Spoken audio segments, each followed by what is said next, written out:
আপনাদের মনে আছে কিনা জানি না, বারবার আমার প্রাণ কাঁদে সবাই। আমি কাঁদছি, আমি আর বাঁচবো না রে।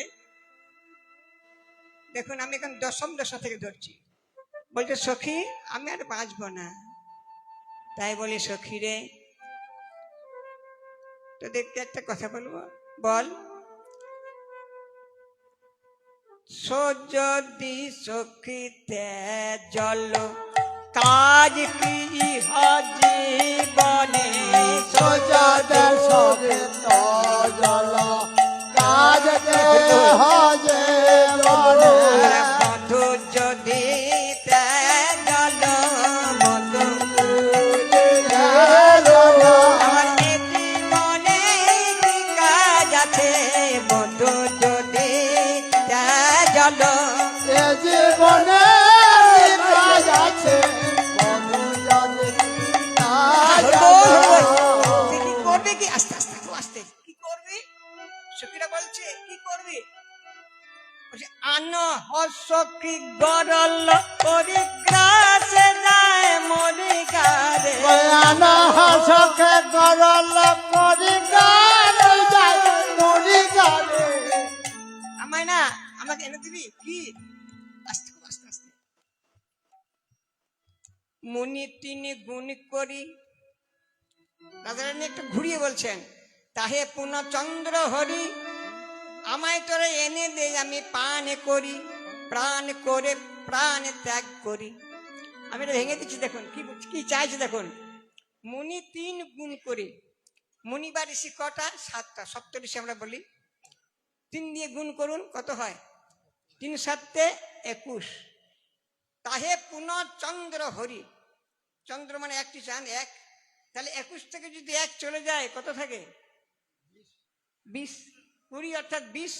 তাহলে সেই প্রকারান্তে রাধারানী বলছেন আমাকে 20 এনে দে, আমি দে দে গরল এনে দে রে, গরল এনে দেবে। আমি গরল খেয়ে প্রাণ তো দিব, দে দে গরল এনে দে রে, আমি গরল খেয়ে গরল খাবো, দেবে গরল এনে দেবে। ওরা ক্ষণে আবার বলছেন আমি কোন মুখে গরল দেব রে? না না সখী রে, আমি এই বদনে কৃষ্ণ অধর সুধা পান করেছি, এই মুখে কি আর গরলে দেওয়া যায়? তবে না, যদি কেউ গরল দিতে হবে না, আর আমাকে গরল পান করতে হবে না, আমার অঙ্গ কাঁপছে রে, আর বাঁচব না। তবে কয়েকটি কথা বলে রাখি, সত্যি রাধারানী একটু কাঁপছেন।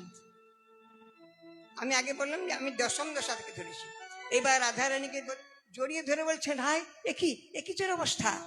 হরিবল দেখ একটা কথা বলবো, সখীদের চোখে জল, ওরে কৃষ্ণ ছেড়ে গেছে কোনো ক্ষতি নাই রে। কেন ক্ষতি নাই কেন? তবু তো রাই ধনে ধনী আছি, তুই যদি আমাদের কাছে থাকিস কোনদিন না কোনদিন কৃষ্ণ বেদ ফিরে আসবে। আর তুই এমনি ভাবে যদি কানতে কানতে কানতে কানতে বিরহ জ্বালা সইতে না পেরে যদি প্রাণ ত্যাগ করিস, তাহলে আমরা কি নিয়ে থাকবো? আর তো কৃষ্ণ আসবে না। রাধারানী বলেন সখী রে, মনে করি আমি কাঁদব না, কাঁদব না, আমি কৃষ্ণ কথা কইব না, কইব না, কৃষ্ণ নামে শুনব না, শুনব না। শোনে বলি সখী, আমি নয়নকে বলি নয়ন কথা শোন, নয়ন কৃষ্ণ দর্শন করার জন্য উদ্বিগ্ন হয়ে ওঠে রে। শ্রবণকে বলি তুই আমার কথা শোন, শ্রবণ কৃষ্ণ নাম শোনার জন্য ব্যাকুল হয়ে যায়। বদনকে বলি বদন কৃষ্ণ নাম করার জন্য জিহ্বা নৃত্য করে। করকে বলি কর কৃষ্ণ পদ সেবা করার জন্য ব্যাকুল হয়ে ওঠে রে সখী, আমার কেউ কথা শোনে না। মনকে জিজ্ঞাসা করি, মনকে বলি মন তুই তো দেহে রাজা, মন তুই আমার কথা শুনবি? মন যে আমার মানে না মানা সখী, মন হয়েছে কৃষ্ণ মন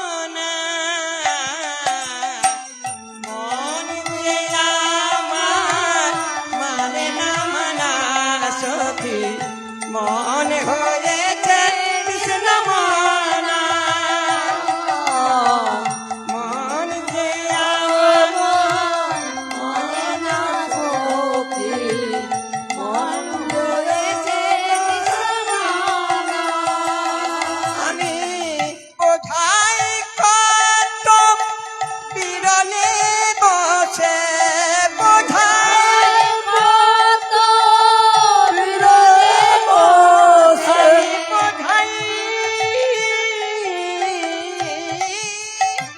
বোঝাই কত বিরলে বসে বোঝাই কত বিরলে বসে মনে যে কথা শোনে না শোনে না মন যে আমার মানে না মানা সখী মন